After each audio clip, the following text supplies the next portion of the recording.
Good evening and welcome to Rise of the False Gods book study. I'm so happy you're here joining me for our study tonight. If this is your first time, I hope you enjoy it. And if you want to see more, you can go to YouTube and type in Rise of the False Gods, Alicia Leslie, and you will be able to see all the videos from this series. You can also click subscribe, and every time that a video is uploaded, you'll be able to see that so you won't miss anything. Know that I welcome questions and comments. I may not see them, I may see them or may not see them during the course of the book study tonight. But if I don't see them, I will go back and check for them later. So we will have the answers. You know, we are almost done with this book. I think that by the end of the week, and I may push to make sure it's by the end of the week, we'll be done with the actual uh, text, and we will be in the exercises section. But exercises are your part. There's something you have to do on your own, and I do hope you take advantage of it. You can go to Amazon and order the book if you like. You can also order the book on Kindle, and that will also have the exercises at the end of it. And they just won't be printed out so you can write on the pages or what in here, but it's still everything is in there. And I understand, at least it was, if you're a Prime member, you can get it on Kindle for free. Why not? The exercises take everything that we've been talking about for the past months, and it puts it in a format where you can solidify it by doing the exercises. So I'm thinking we're going to be at the end of this at the end of the week. Oh my gosh, that's amazing. So tonight we are starting on page 228 if you are following in the hard copy of the book. And the topic title for tonight is Hard Questions and Living Without the Answers. We all want the answers, don't we? We walk around with a lot of questions. And you know what? The answers are there. And all the time, all these months that we've been doing this book study, you've been learning how to draw out those answers from within you. Now, this is one of those nights where I have to say, buckle your seatbelt and try real hard not to ditch out on me if I am saying something that upsets you. You can feel free to disagree with me all you want. All I ask is that you consider the possibility that I have made a point. So let us begin. And I am reading on the first topic on page 228. There are many hard questions that don't seem to have answers. Our problems are often far more complex than we make them. Sometimes we think we have the answers, but don't dare put them out for exploration because we fear rejection. We fear when we share our thought about it, we're going to get jumped on. And I get jumped on for my opinions all the time. I am a professional at that. And for a long time, I let it rule me where I would not say anything because I didn't want to offend. But then I thought that's not fair because if I have an opportunity to pose another thought, I don't have to shove it down anybody's throat. Just pose the thought. There's a chance they could see something differently, do it differently, and get a different result than they are accustomed to. So, um, okay. Or the answer is situational. A lot of answers are situational. It's a paradox of black or white confused by gray. Jesus was trying to show that when the Pharisees would question him, trying to catch him by breaking religious law. I'm going to bring up an example right now, the story about the Sabbath, and that you should not work on the Sabbath, and that when his disciples were caught picking grain because they were hungry and they wanted to eat, and then he said to the Pharisees who were accusing him, his disciples, he said, okay, so if your donkey fell in quicksand and it was the Sabbath, does that mean you're going to let the donkey go down? See, that's what you call situational. Yes, it is important to relax, rest, and renew on the Sabbath. This isn't something to oppress you. It's something to bless you. Okay? We took that one day a week to get away from all that stuff out there. Rest, relax, renew, talk to God, explore in your heart and soul the questions and challenges in your life. I'll tell you something, I would guarantee, no doubt, life would be better.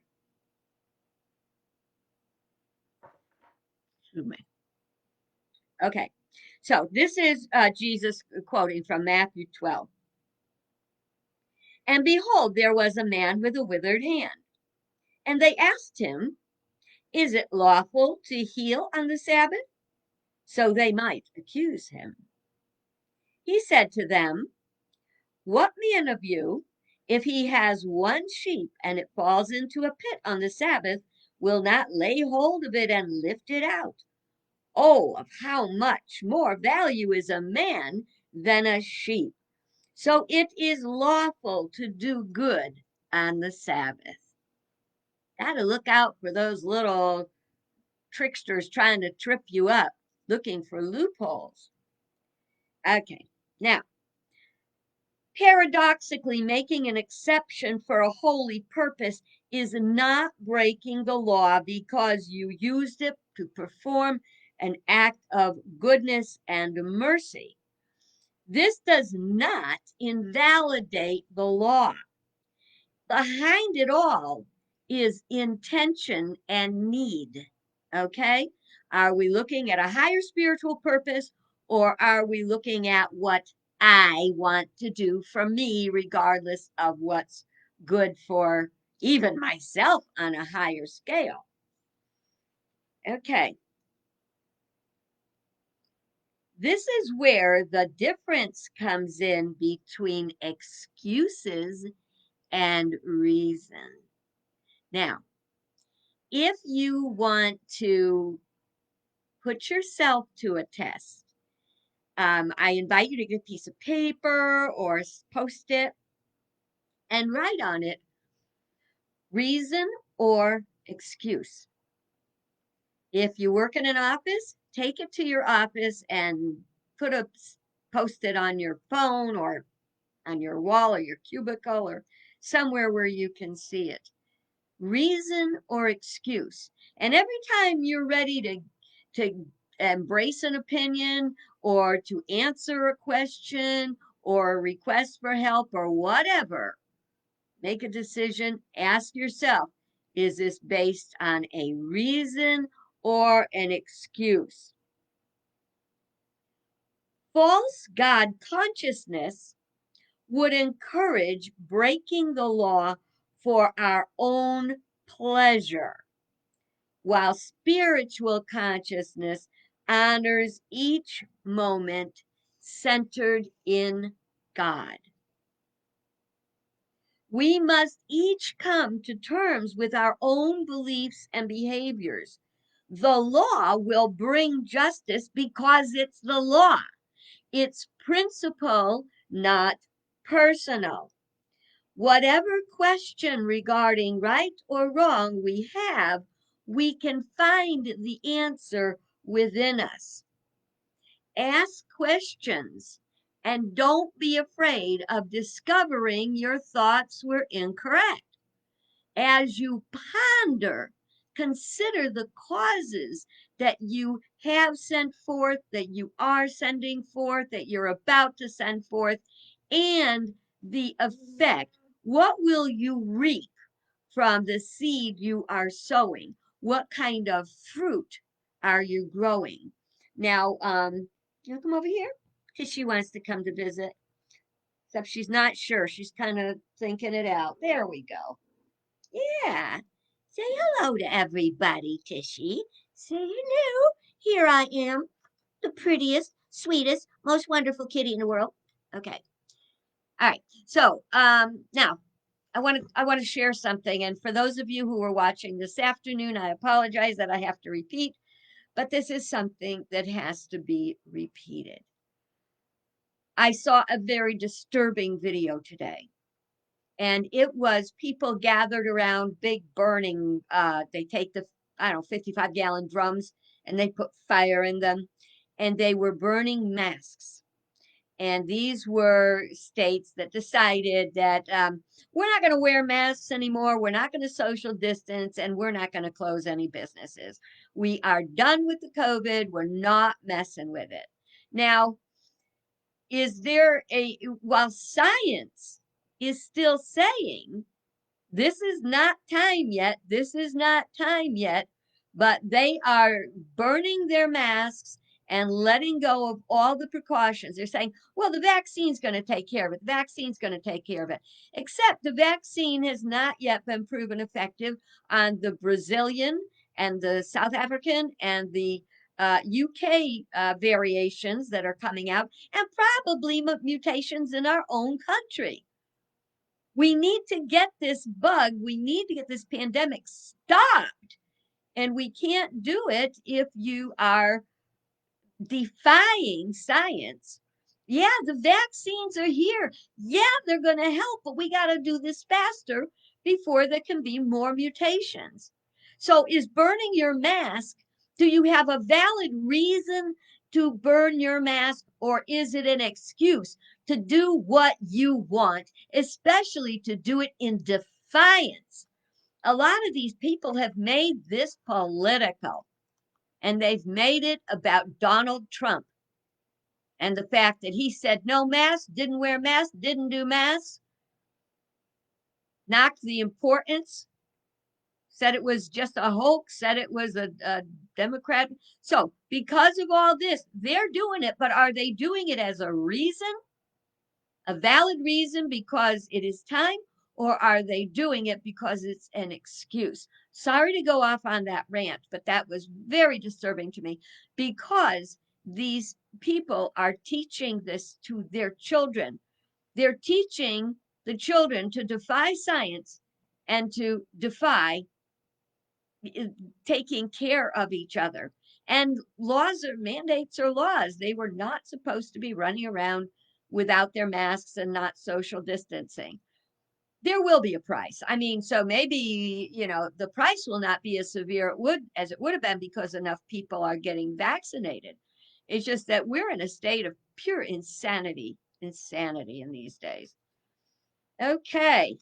Um, so we saw that breaking the law for our own pleasure is of lower consciousness.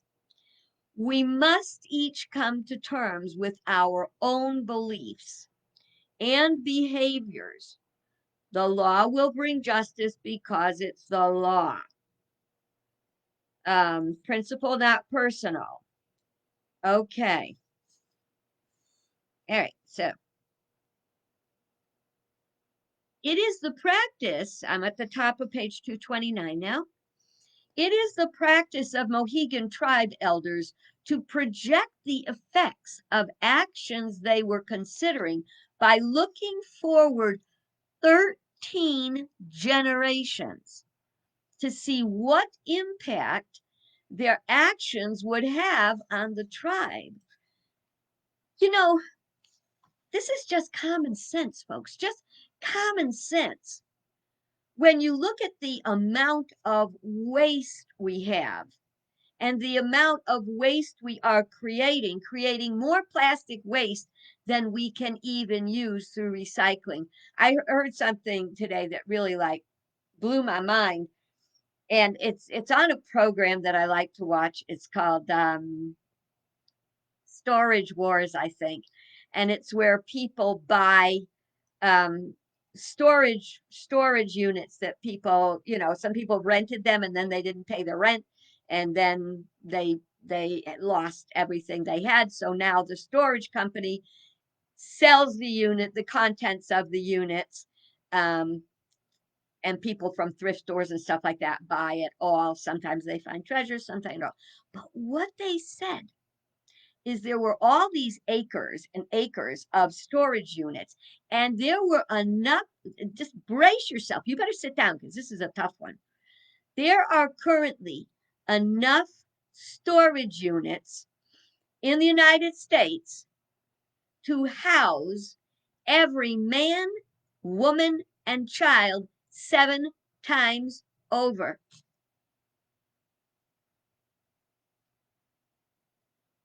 And why is it there? Because the people don't have any room. Why don't they have any room? Because they got more stuff. And they're getting more stuff, and they'll shove that in the unit, and then they may or they may not pay for it. I hope you don't have a storage unit, or if you have a storage unit, think about how much you're paying for that. Have you already paid more than what the contents of that unit are worth? And if you're not using it, why aren't you using it? There's very good reasons.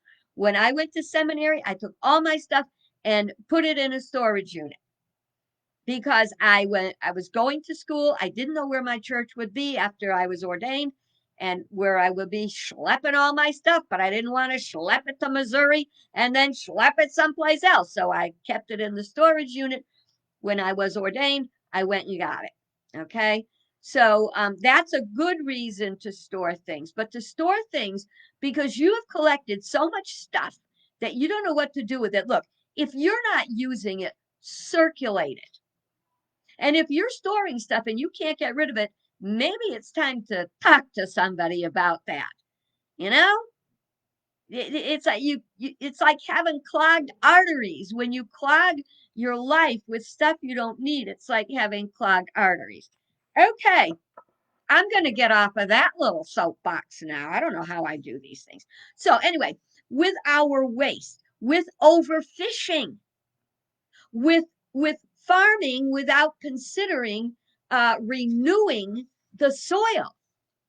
All of these things, you look down generations from now and what the effect of your actions is going to be. How much pollution is your car adding to the air we breathe? And what's that going to be like in 13 generations? And if we don't start changing it now, when will we start changing it? So I think we want to even look about, well, what is this action that I'm taking now going to look like in a year, in 5 years, in 10 years? It's something that's definitely something we should be pondering. We don't need to be a psychic to predict the future, only to consider the law. That we learn and live the principles will assure that we make right decisions and take right action. Though it may appear there are no answers, we can't let our discomfort. There may not be an answer we like, but there is an answer. Okay. So if we don't look at the issues, the hard questions, we're not even we're going to make answers unconsciously, unwisely, or based on our lower rather than our higher consciousness. To not pay attention to it is like having a wound and not tending to it. And then it becomes infected, and we don't tend to the infection, and then it festers, eventually poisoning our entire system and probably killing us.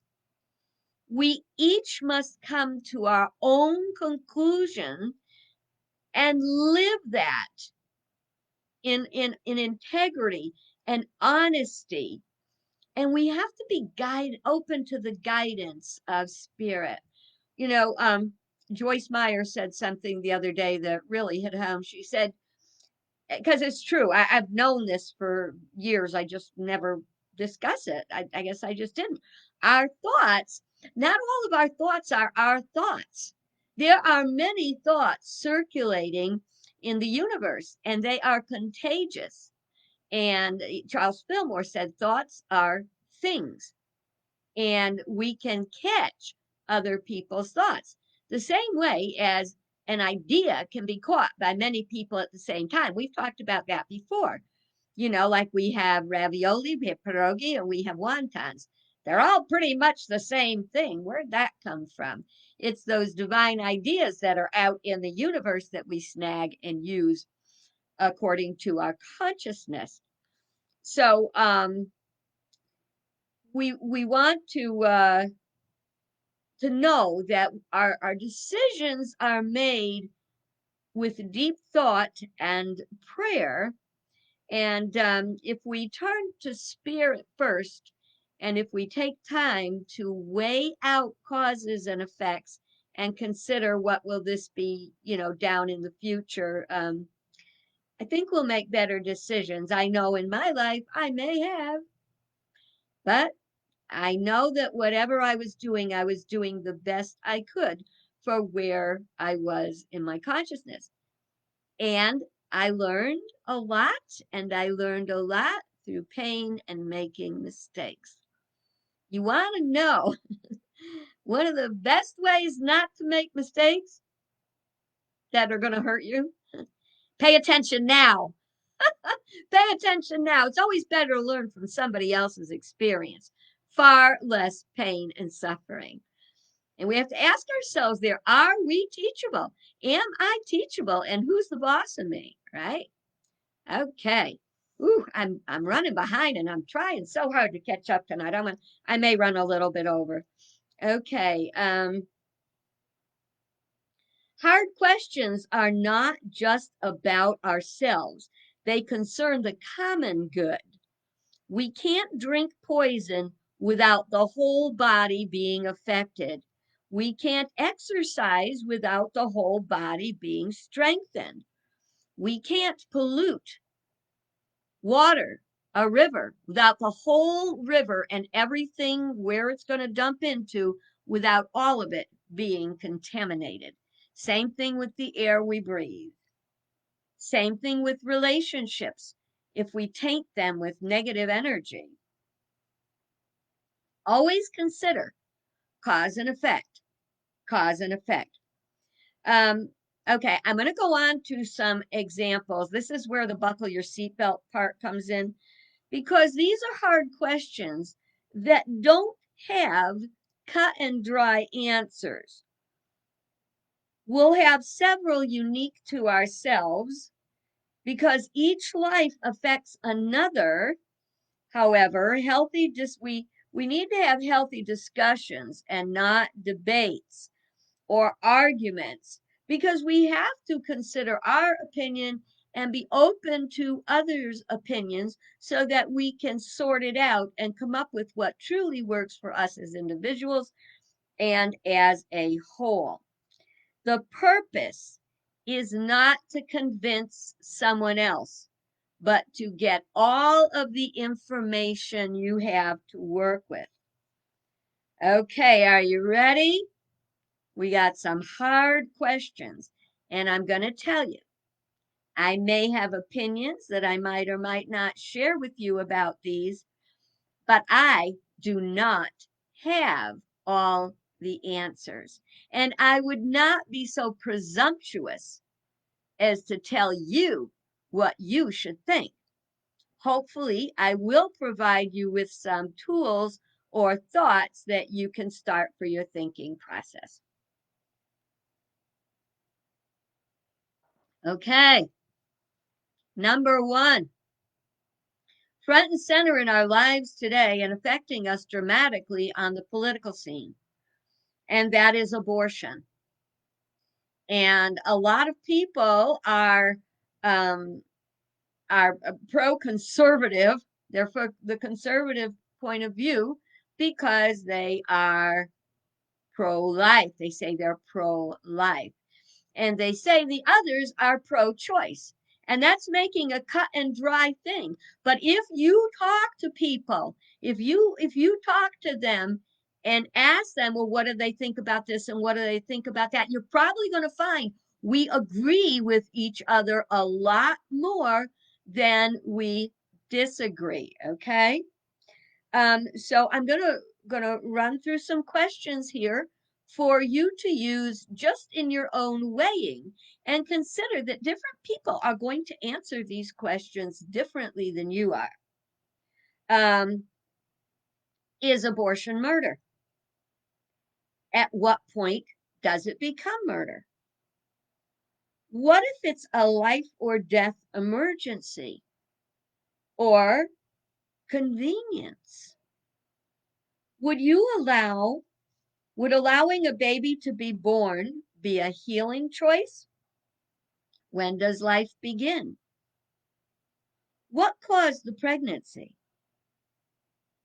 Is there a lesson to be learned for all humankind? Does abortion respect life? What about the lives that are born because there is no abortion available, and uh, the children, the babies that were born, either live a very short period of time or are stillborn, or the case is like a tubular pregnancy where the woman will likely die and the fetus as well. So there are a lot of things, and what could prevent the need for abortion? Because isn't that's what it's all about? Getting to cause, getting to cause. What caused this, and how can we stop it? And the one thing that I will add to this that is of my opinion is that we must have respect for all life. Respect. And we want to learn from our errors and to make good choices. And I'm going to leave it right there. And you can consider the things that I said and weigh them out and come to your own conclusion about it. And you may not be able to. See, I never had to make that choice. So I can't say. What would I tell you? I would have tell you, no, I probably wouldn't have gotten an abortion. But I never had to make that choice. And it's very easy to make choices when it's not for real. You know what? God doesn't work in hypotheses. Okay, here's another one. I'm going to run over a little bit, but I really want to finish this tonight, this piece, so we can go on to something different tomorrow. Okay. The death penalty. It's all a matter of life or death. Where does the commandment, thou shalt not kill, come in? Or, revenge is mine, saith the Lord. Is there an act heinous enough to take a person's life? Do we have a right to life? Are you pro-life and pro-death penalty? Should a vile murderer escape punishment for his or her sin? Is that our choice? What about an eye for an eye? What would be the effects of causing this person's death? Would we bear that on our hands? Considering the possibility of reincarnation, would this soul come back angrier, more vicious, or would they come back enlightened? Who has the right to decide? What caused the person's crime or sin? Are they evil or are they damaged? Again, cause and effect. If we want the effect, crime, murder, whatever, to change, we have to change the cause. And if we don't change the cause, the effects will continue. And because of the law of increase, they will increase. Okay, here's a good one. I hope I can get this one. I don't want to go on more than 5 minutes over. Sexuality. What is the purpose of sex? Is it to have fun or make babies? Procreation. What's wrong with recreational sex? Is there something wrong with recreational sex? Is there a positive and a negative way to experience our sexuality? Are STDs punishment from God or biology? Or is it just plain practical not to practice promiscuity? How does the law of cause and effect figure in our sex lives? Well, we certainly know what makes babies. So if we know what makes babies and we don't want babies, then we know what not to do to get pregnant. I came from the days when the Catholic Church would not let you practice birth control. And that never made sense to me, because if it's possible not to, uh, I wanted to have babies, so that's another one. It wasn't my issue. I took birth control for a short period of time, but that didn't work out for me. Okay. Um, do we need intimacy for sex or sex for intimacy? Or neither? That was just a starter. We all need to discover our own answers to these hard questions of life.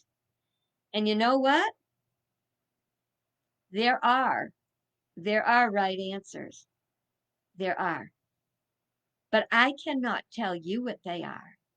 I know for me what I believe. But I also know that if you open your heart and your mind to spirit, your ideas will become solidified and manifest. And where do we have any right to tell another person what to do? Or is it a responsibility? So many questions. Okay. On an individual level, the hard questions bring turmoil to mind and heart. On the collective level, they breed debate and separation. Sometimes we need to find peace without the answers or agreement. If we're in a position where we must choose, we can try to feel the right answer. And if we sincerely try, we will feel. First, we discern the question. We'll make it an easy one. Should I complain to my boss about the vulgarity in the lunchroom, or should I mind my own business, even though the gossip is causing problems in the workplace? Paying attention to our higher sensing nature, state each option, this or this. One decision will give us a sense of peace. The other will give us a sense of anxiety or urgency. Always go with the sense of peace. With this question, concern about rejection would not be a sense of anxiety, because that is a natural response. Even though our fear doing what we believe is the right thing will always give us a sense of peace. And it's not because we feel holier than thou, better than thou, I have the answers. It's because we're living in integrity with the answers that are within us. There are a few other areas that I'd just like to bring up for your consideration where hard questions lurk. Legalization of marijuana for recreational use, war, sexual harassment, or innocent flirting. How can you tell? Gun control, doping in sports, and use of steroids, immigration, tax reform, political overhaul. Now that should give you some food for thought to last you a while. What we think about something doesn't make it right or wrong. Right or wrong is in spiritual principle, and it's cause and effect. And whatever cause we put out, we're going to get the effect that is according to the cause. We have to always look at our intention. What is our intention in this? Whether it's right or not, um, in your mind doesn't make it right or wrong. It is right or wrong. You can believe till the cows come home that you can touch a hot stove and you're not going to burn your fingers. You know what? If you touch a hot stove, you're going to burn your fingers. That's just truth. It's just truth. You know, back in the day, I'm old enough to say that all the time now, but back in the day, fire walking was big, big. People would, they'd get into this big group and everybody'd get all motivated and then they would walk across this bed of hot coals. And there were many thoughts that if you kept yourself perfectly confident, you'd walk across those coals and you would be absolutely fine and they'd come off without a scorch on their foot. However, there were people that definitely got burned, and there was first aid at the other end for those people. Was it them, or was it that there was a coating of ash on the rocks that on the coals that some people walked over and that got knocked off, and the next person got the hot coals? I don't have to walk on hot coals to prove my spiritual faith. What do I have to do? Live my integrity, and I invite you to do the same thing. Whoo, that was a biggie. Only ran like 7 minutes over, so I'm done. Tomorrow, much better topic, return to paradise. Don't you feel like we've earned it? Okay, I'll look forward to seeing you then. And until then, be good. Bye bye.